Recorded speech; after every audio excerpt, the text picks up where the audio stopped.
Hello techies, we are in lab 6.5.11 and we're going to create user account. So you are the IT administrator for a small corporate network. You recently added an Active Directory domain to the CompTIA server to manage network resources centrally. You now need to add user accounts in the domain. So in this lab, your task is to create the following user account on CompTIA.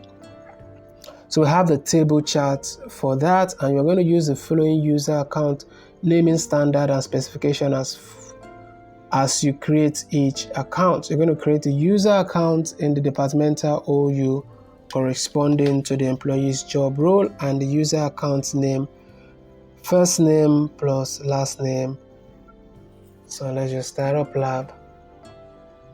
So in case you find this video to be too fast, I apologize for that. You can always pause the video occasionally and work at your own pace.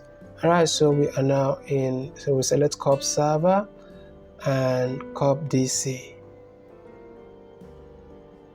Alright, so we'll go to tools and then we'll select Active Directory users and computers.